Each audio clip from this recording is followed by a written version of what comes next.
Hello everyone, कैसे हैं आप सभी। आई होप कि आप सब बहुत अच्छे होंगे गाइस। तो आज है 21 जनवरी और आज हम लोग 21 जनवरी से बनने वाले सभी इंपॉर्टेंट करंट अफेयर्स को डिस्कस करेंगे और लास्ट में कुछ जीके के क्वेश्चंस भी डिस्कस करेंगे जो एग्जाम में पूछे जा चुके हैं या मोस्टली पूछे जाते हैं। चलिए स्टार्ट कर लेते हैं आज का वीडियो। तो आज का हमारा फर्स्ट क्वेश्चन है और मोस्ट इंपॉर्टेंट है कि हाल ही में किस रियासत के अंतिम निजाम के पोते मुकर्रम जहां का निधन हो गया।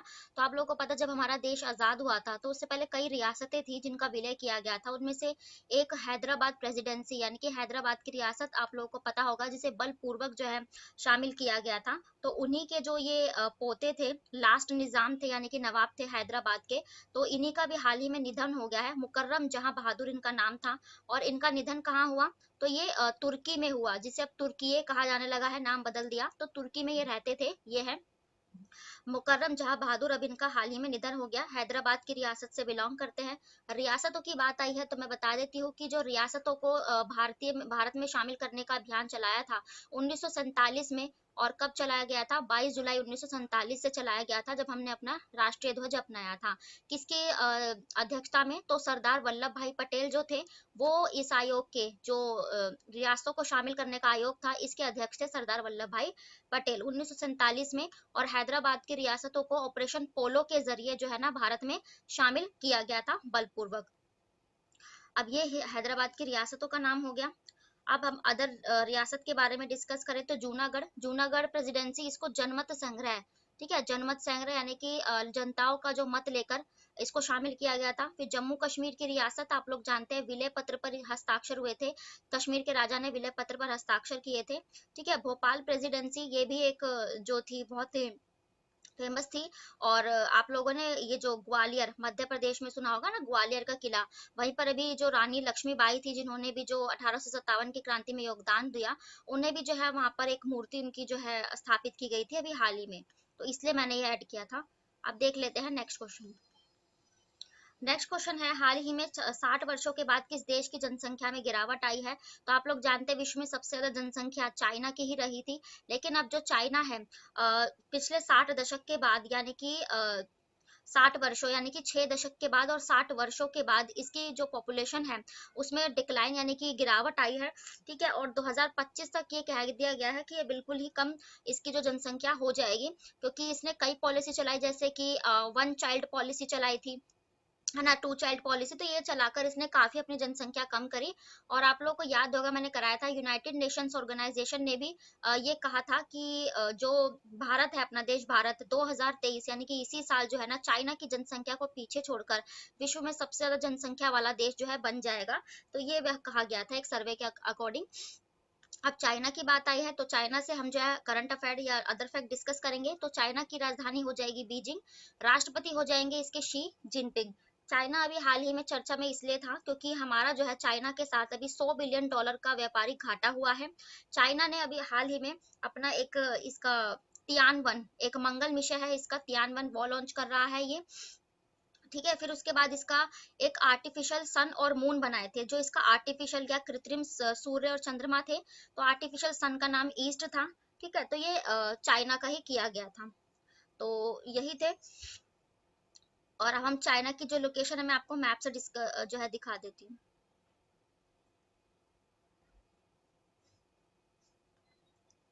तो एशिया का जो प्रांत का देश, यहाँ पर हमारा भारत का पड़ोसी देश पड़ जाता है, ये रहा, यहाँ पे चाइना की लोकेशन आ जाती है। ठीक है। और पूछा जाता है कि अगर विश्व की आपने हमारे एशिया की सबसे लंबी नदी जिसको आप यांगशी रिवर कहते हो, तो ये पूछा जाता है ये यांगशी रिवर कहाँ पर है? तो ये यांगशी रिवर चाइना के यहीं पर जो है बहती है ये। ठीक है। तो ये सबसे एशिया की सबसे बड़ी जो है नदी है। ये थी चाइना की लोकेशन। अब हम देख लेते हैं अदर क्वेश्चंस। तो नेक्स्ट क्वेश्चन है, ऑप्शंस अगर हम डिरेट करें कौन सा हाल ही में चर्चा में रहा, तो अमेरिका। तो अमेरिका में अभी हाल ही में जो है इसके सबसे बड़ा जो व्यापारिक भागीदार देश बना था हमारा, तो ये अमेरिका ही बना है। ठीक है। व्यापारिक भागीदार देश। और भारत, भारत जो है अभी मैंने बताया कि जो 2023 तक जनसंख्या को पीछे छोड़कर चाइना से आगे निकल जाएगा। ठीक है। और अब जो है भारत विश्व की तीसरी सबसे बड़ी अर्थव्यवस्था बन चुका है। अफ्रीका की बात करें तो अफ्रीका का मैंने अभी हाल ही में कराया, इसका युगांडा जो चर्चा में था। क्यों था? क्योंकि यहाँ से जो इबोला वायरस यहाँ फैल गया था वो पूरी तरह से समाप्त हो चुका है अफ्रीका के युगांडा में। अब नेक्स्ट क्वेश्चन देख लेते हैं। तो नेक्स्ट क्वेश्चन है, वर्ल्ड ऑफ स्टैटिस्टिक्स द्वारा जारी रिपोर्ट के अनुसार दुनिया का सबसे अमीर अभिनेता कौन बन गए हैं? तो ये जो रिचेस्ट एक्टर स्टैटिस्टिक्स रिपोर्ट के अनुसार तो ये बन गए हैं जेरी सीनफील्ड और टाइलर पेरी। ये दोनों ही अमेरिका से बिलोंग करते हैं और ये जो दोनों ही हैं ये बन गए हैं सबसे अमीर व्यक्ति। और अगर तीसरे नंबर पे पूछा जाए तो भारत के अभिनेता शाहरुख खान बन गए हैं, इसीलिए मैंने इनको रखा है ऑप्शन में। तो ये जो richest actor in the world है ये दोनों अमेरिका से बिलोंग करते हैं, ये भी है अमेरिका के, लेकिन हमारे इंडिया से जो तीसरे नंबर पर है वो शाहरुख खान है। कितनी संपत्ति के साथ? तो 77 बिलियन संपत्ति के साथ ये तीसरे अभिनेता बन गए हैं दुनिया के। ठीक है, अदर ऑप्शंस भी हम डिस्कस करेंगे। तो शाहरुख खान को भी आप मैंने कराया था कि यूएई संयुक्त अरब अमीरात ने एक जो है यहाँ पर फेस्टिवल हुआ था, फिल्म फेस्टिवल, उसमें ग्लोबल आइकॉन अवार्ड से शाहरुख खान को ही सम्मानित किया गया था। फिर विक्की कौशल, तो ये जो आईफा हुए थे इस बार के यास आइलैंड यूएई में हुए थे ये 2022 के, तो विक्की कौशल को सरदार उधम के लिए बेस्ट एक्टर का अवार्ड आईफा में दिया गया था। अब नेक्स्ट क्वेश्चन देख लेते हैं। नेक्स्ट क्वेश्चन है और मोस्ट इंपॉर्टेंट है ये भी, भारत के उपराष्ट्रीय सुरक्षा सलाहकार नेशनल सिक्योरिटी एडवाइजर यानी कि एनएसए कौन बन गए हैं? तो ये जो पंकज कुमार कौन है ये? तो ये बीएसएफ के जो है अध्यक्ष रह चुके हैं। बॉर्डर सेफ्टी फोर्स जो पाकिस्तान में तैनात रहती है उसके पहले ये जो है अध्यक्ष थे, लेकिन अब इनको जो है ना as a NSA deputy NSA यानी कि उपाध्यक्ष जो राष्ट्रीय सलाहकार है उसका उपाध्यक्ष नियुक्त किया गया है। और एनएसए यानी कि नेशनल सिक्योरिटी एडवाइस की स्थापना की बात करें तो ये 1998 में की गई थी। और जो अभी अजीत डोभाल है ना वो हमारे अध्यक्ष है, नेशनल सिक्योरिटी जो एजेंसी है इसके अध्यक्ष है, लेकिन अब जो उपाध्यक्ष बनाए गए हैं वो पंकज कुमार और ये बीएसएफ के अध्यक्ष थे। अदर ऑप्शंस देखेंगे तो एसएल थाउसेंड, मैंने आपको अभी कराया था एसएल थाउसेंड जो है ना ये सीआरपीएफ प्लस ये जो बीएसएफ का एडिशनल चार्ज है इन्हीं को दिया गया है। तो ये दो चीज संभाल रहे हैं सीआरपीएफ बीएसएफ, दोनों के अध्यक्ष एसएल थाउसेंड है, सुजोयलाल थाउसेंड। ठीक है, और संतोष कुमार यादव मैंने आपको कराया एनएच यानी कि national highway authority of India NHI के जो अभी हाल ही में अध्यक्ष बने संतोष कुमार यादव बने थे। सुरिंदर चावला अभी जो पेटीएम पेमेंट्स बैंक है ना उनके अध्यक्ष वो सीईओ और एमडी कौन बने हैं? सुरिंदर चावला बने हैं। देखते हैं नेक्स्ट क्वेश्चन। नेक्स्ट क्वेश्चन है, हाल ही में बैडमिंटन टूर्नामेंट मलेशिया ओपन 2023 में पुरुष एकल का खिताब किसने जीता? तो ये विक्टर एक्सेल्सन जो है और ये डेनमार्क से बिलोंग करते हैं। किसी भी खिलाड़ी का जो है हम किस देश से बिलोंग करता है पता होना चाहिए। तो ये जो विक्टर एक्सेल्सन है ये बैडमिंटन किंग कहा जाता है। इन्होंने ही मलेशिया ओपन 2023 का टाइटल अपने नाम कर लिया है, विक्टर एक्सेल्सन, और ये डेनमार्क से बिलोंग करते हैं। ठीक है, और बैडमिंटन मलेशिया बैडमिंटन तो मैं आपको बता दूं ये जो बैडमिंटन वर्ल्ड फेडरेशन है ना उन्होंने ही ऑर्गेनाइज किया था और इसका हेडक्वार्टर कहाँ है? तो ये इसी मलेशिया के कुआलालंपुर में है। मलेशिया जो की राजधानी जो कुआलालंपुर है और तो ये यहीं पर है। ठीक है, और तो यही जो BWF और इसमें शामिल होने वाली पहली भारतीय कौन बनी थी? तो ये पीवी सिंधु बनी थी। ठीक है, तो ये इसलिए इंपॉर्टेंट है कि पहली भारतीय इसमें शामिल हुई badminton world federation PV Sindhu, और BWF का हेडक्वार्टर यही हो जाएगा। अब हम अदर ऑप्शंस भी जो है प्लेयर से रिलेट करके बढ़ेंगे। नोवाक जोकोविच क्यों चर्चा में थे? ये जो है नोवाक जोकोविच एक टेनिस प्लेयर है और ऑस्ट्रेलिया ओपन शुरू होने से पहले अपना 92 खिताब यानी कि 92वां खिताब इन्होंने हाल ही में जीता। सर्बिया से बिलोंग करते हैं। आरबोनी गैब्रियल अभी मैंने आपको बताया मिस यूनिवर्स 2023 जो बनी है ये अमेरिका की रहने वाली है, अमेरिका की फिलीपींस की आरबोनी गैब्रियल बनी है। हुगो लॉरिस ये फ्रांस के ना खिलाड़ी हैं और इन्होंने अभी हाल ही में संन्यास की घोषणा की है। टेनिस प्लेयर थे ये हुगो लॉरिस, इसलिए चर्चा में थे। अब देख लेते हैं नेक्स्ट क्वेश्चन। तो नेक्स्ट क्वेश्चन है, हाल ही में भारत और किस कंट्री के बीच यानी कि जो देश के बीच पहला सैन्यबाज चक्रवात एक यानी कि जो साइक्लोन फर्स्ट है ये लॉन्च किया गया है। और पहली बार मिस्र के साथ हमने जो है ना ये एक्सरसाइज को आयोजित किया है। पहली बार कोई एक्सरसाइज कर रहे हैं हम, क्योंकि हमारे जो भारत और मिस्र यानी कि इजिप्ट जिसे आप कहते हैं इसके साथ 75 साल हमारे राजनीतिक संबंध को हो गया, अच्छे संबंध है। तो ये इजिप्ट के साथ हमने ये एक्सरसाइज की है साइक्लोन 1। अब मिस्र की बात आई है, मिस्र की राजधानी हो जाएगी काहिरा। ठीक है, और विश्व की सबसे लंबी नदी नील नदी यहीं होकर बहती है। मैं इसको मैप से डिस्कस कर लेते हैं हम इसको। तो ये है अफ्रीका का मैप। ठीक है, और अफ्रीका जो यहाँ पर आपको ये इजिप्ट की लोकेशन, उत्तर में इसके इजिप्ट की लोकेशन मिल जाएगी। और यहाँ पर आपको नाइल रिवर लिखा हुआ दिख रहा है, तो विश्व की सबसे लंबी नदी नील नदी जो है इसी में बहती है। काहिरा इसकी राजधानी हो जाएगी। और अफ्रीका से अगर अदर जीके फैक्ट डिस्कस करें तो देखो, यहाँ पर एक विक्टोरिया की लोकेशन थी ना, यहाँ कहीं पर ना हाँ ये रहा विक्टोरियन लेक। तो ये विक्टोरियन लेक है, तो यहीं से निकलती हुई ना ये रिवर, जो नाइल रिवर है यहीं से बहती हुई फिर ये जो है ना भूमध्य सागर में जाकर, मेडिटेरेनियन सी यानी भूमध्य सागर में जाकर गिर जाती है। अगर पूछा जाता है एग्जाम में नील नदी का उद्गम स्थल कहाँ से निकलती है, तो विक्टोरिया लेक से निकलती हुई ये नील रिवर इजिप्ट में बहती है और उसके बाद भूमध्य सागर में जाकर गिर जाती है। फिर यहाँ पर आपको जो ये लाल सागर की लोकेशन दिख रही है, तो इन्हीं के बीच में लाल सागर और इन्हीं के बीच में कौन सी नहर बहती है, तो ये सुएज नहर बहती है। मैंने आपको कराया भी है सुएज नहर की लोकेशन, लाल सागर और यहाँ पर ये जो भूमध्य सागर है, इन दोनों को सागर जोड़ती है सुएज नहर, सुएज कैनाल, ठीक है। और आप लोगों को पता है कि ये जो कर्क रेखा, भूमध्य रेखा और कैप्रिकॉर्न की मकर रेखा, ये तीनों रेखा ऐसी हैं, अफ्रीका महाद्वीप ही ऐसा है जो इस महाद्वीप को तीनों रेखाएं काटती है, कर्क रेखा, मकर रेखा और भूमध्य रेखा और मकर रेखा। अब जब ये जो कर्क रेखा है, ये जो भारत के 8 राज्यों को काटती हुई जाती है, ठीक है। और इस कर्क रेखा को 2 बार कौन सी नदी काटती है, तो भारत की जो माही नदी है ना, ये मध्य प्रदेश में है, तो मध्य प्रदेश की माही नदी ये कर्क रेखा को 2 बार काटती है। इक्वेटर यानी भूमध्य रेखा को कौन सी, तो ये कांगो या जायरे रिवर आपने सुनी होगी, ये भूमध्य रेखा को 2 बार काटती है। फिर ये जो लिम्पोपो नदी है, लिम्पोपो रिवर, ये मकर रेखा को 2 बार काटती है, ठीक है। उसके बाद अदर ऑप्शंस देखेंगे तो यहाँ पर गल्फ ऑफ गिनी की का पहाड़ी पड़ जा, यहाँ पर गिनी की लोकेशन आ जाती है।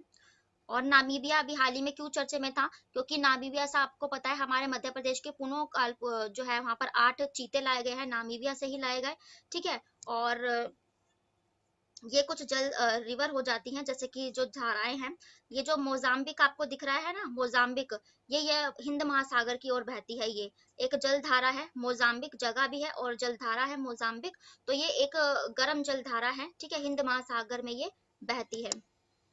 उसके बाद ये 4 कंट्रीज मैंने आपको बताई है, जिसमें से ये सोमालिया हो गया, इथोपिया हो गया, दजिबुती हो गया और यहाँ पर एक और है, हाँ जनीबर, तो ये इरिट्रिया, सॉरी ये इरिट्रिया। तो ये जो सारा क्षेत्र है ना, ये 4 जो चीजें हैं, ये हॉर्न ऑफ अफ्रीका कही जाती है। मैंने आपको कहा था बताया था हॉर्न ऑफ अफ्रीका क्यों कही जाती है, क्योंकि ये जो यहाँ के सागरों में, समुद्र में कोई जहाज प्रवेश करता है तो ये इनको जो है ना लूट लेते हैं, तो इसीलिए इथोपिया, सोमालिया, दजीबुत और इरिट्रिया, ये 4 जो कंट्री है हॉर्न ऑफ अफ्रीका कही जाती है।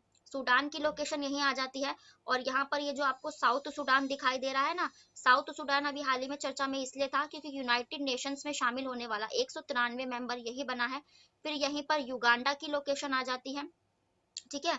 और युगांडा मैंने बताया अभी जो इबोला वायरस है हाल ही में यहीं पे खत्म हुआ है, ठीक है। तो जो सहारा मरुस्थल है वो भी जो है अफ्रीका में ही पाए जाते हैं। और ये सब हो गया, जलधारा भी मैंने आपको मोजाम्बिक यहाँ पर जलधारा बता दी है। तो इसके कुछ अदर फैक्ट थे। अब हम डिस्कस करेंगे अदर एक्सरसाइज को। जैसे फ्रांस के साथ मैंने आपको कल ही कराया कि फ्रांस के साथ हमारी जो वरुण एक्सरसाइज है हाल ही में संपन्न हुई है। अरुण वरुण गरुण फ्रांस के साथ एक्सरसाइज होती है। फ्रांस की राजधानी पेरिस है, प्रधानमंत्री है इसके इनामुल मैक्रोन। मलेशिया की बात करें तो अनवर इब्राहिम हाल ही में इसके प्रधानमंत्री बने थे। मलेशिया की राजधानी कुआलालंपुर। और इसके साथ हमने पहली बार उदार शक्ति एक्सरसाइज, फिर एक हरीमो शक्ति एक्सरसाइज करते हैं। सिंगापुर के साथ हमारी सिम्बैक्स एक्सरसाइज होती है, ठीक है, सिंगापुर। और अब देख लेते हैं नेक्स्ट क्वेश्चन। तो नेक्स्ट क्वेश्चन है, हाल ही में किस देश ने बड़े पैमाने पर विरोध प्रदर्शन पर आपातकाल घोषित किया है, तो ये पेरू, जो दक्षिणी अमेरिका का एक देश है, यहाँ पर जो है ना आपातकाल लग गई है। आप लोगों को मैंने थोड़ा टाइम पहले बताया था कि जो पेरू है, इसकी जो पहली महिला प्रेसिडेंट यानी कि पहली बार कोई महिला राष्ट्रपति यहाँ पर, इनका नाम है बोलुआटे बनी थी। उन्हीं को जो है ना ये जिनका इनका स्थान लेकर बनी थी ये, तो उनके जो समर्थक है उन्होंने वो है इसका इनका विरोध कर रहे हैं और इनको हटाने की मांग कर रहे हैं। तो इसी के चलते पेरू में इमरजेंसी लागू कर दी गई है, क्योंकि बहुत सारा जो है विद्रोह कर रहे हैं ये बोलो आटे के जो है बनने पर। अब पेरू की बात आई है, इसको भी हम जो है ना मैप से डिस्कस करेंगे।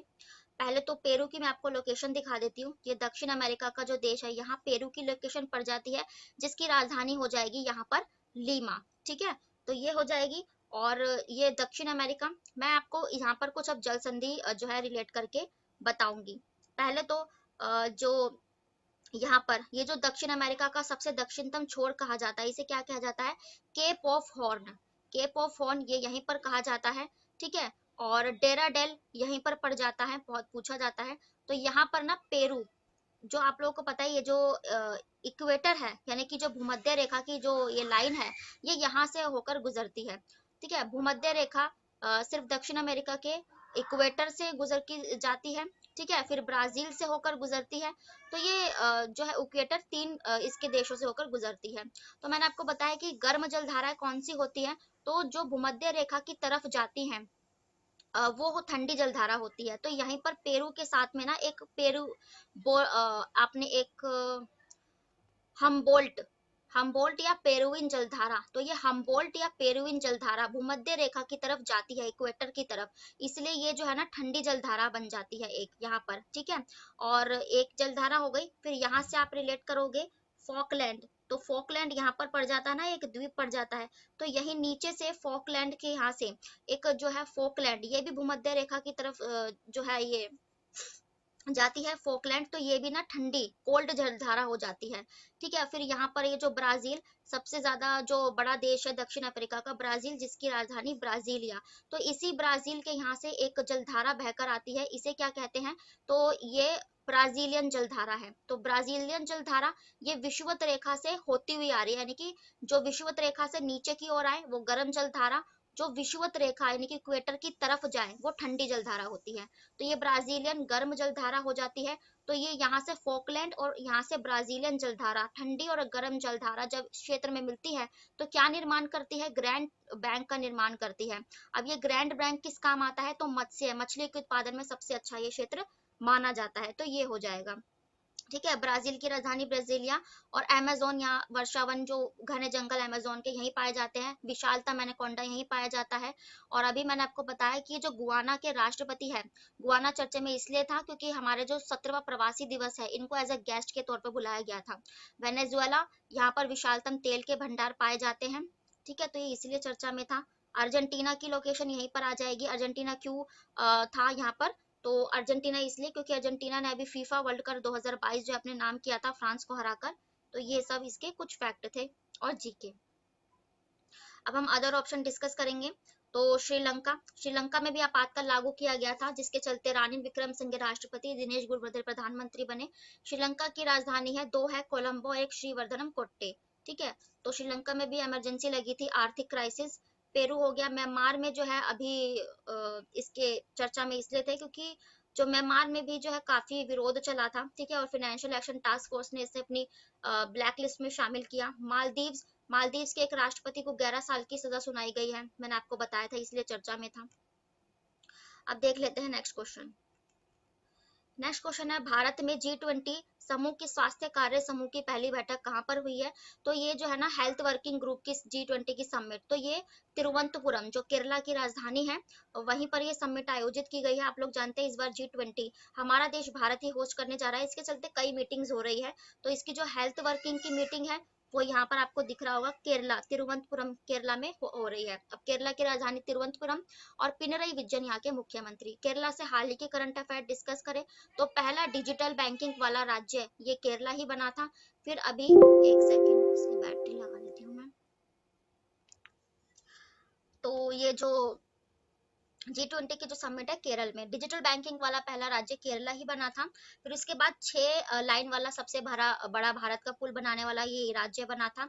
और अभी केरल का जो सॉरी केरल का जो कोलम जिला है ना, वो पहला संविधान साक्षर जिला बन गया है। कौन सा? कॉन्स्टिट्यूशन साक्षर जिला केरला का ये बन गया है। और केरला में अभी हाल ही में एक जो हेल्थ इंडेक्स है उसमें सबसे टॉप पर केरला ही रहा था। ठीक है, अब हम देखते हैं अदर ऑप्शंस मीटिंग से ही रिलेटेड, जैसे उदयपुर, तो G20 की जो शेरपाओ की मीटिंग हुई जिसके अध्यक्ष है अमिताभ कांत, तो ये राजस्थान के उदयपुर में ही, जिसे सिटी ऑफ लेक कहा जाता है।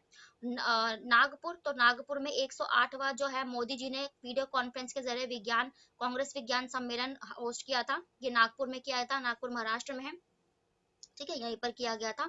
और कोलकाता, कोलकाता में जो अभी इसका वित्तीय यानी कि फाइनेंशियल की जो मीटिंग्स हुई थी G20 की, वो कोलकाता में हुई, कोलकाता जो पश्चिम बंगाल की राजधानी है। अब हम देखते हैं नेक्स्ट क्वेश्चन। नेक्स्ट क्वेश्चन है, हाल ही में उत्तर प्रदेश में Amethi Kalashnikov AK 203 assault rifle का निर्माण शुरू हुआ। ये भारत और किस देश के संयुक्त उद्यम है, यानी कि किन देशों के समझौता किया है हमने AK 203 के लिए? तो ये आप लोग जानते हैं, रशिया के साथ हमारा AK 203 राइफल का समझौता है। और ये होता है, ये जो राइफल होती है इस प्रकार की होती है AK 203, तो ये रशियन की ओरिजिन असोल्ट राइफल्स भी इन्हें कह देते हैं, तो इसका हमने रशिया के साथ समझौता किया हुआ था। अब रशिया की बात आई है, रशिया की राजधानी हो जाएगी मॉस्को। व्लादिमीर पुतिन यहाँ के प्रधानमंत्री है। रशिया और यूक्रेन में युद्ध चला हुआ है, आपको पता ही है। हाल ही में रशिया के करंट अफेयर डिस्कस करें तो 2024 तक ये अपना जो है खुद का एक स्पेस सेंटर बनाएगा, रशिया ने कहा था। और प्लांट बेस्ड वैक्सीन का इजाद करने वाला पहला देश ये रशिया ही था, ठीक है। और अदर ऑप्शंस भी हम देख लेते हैं।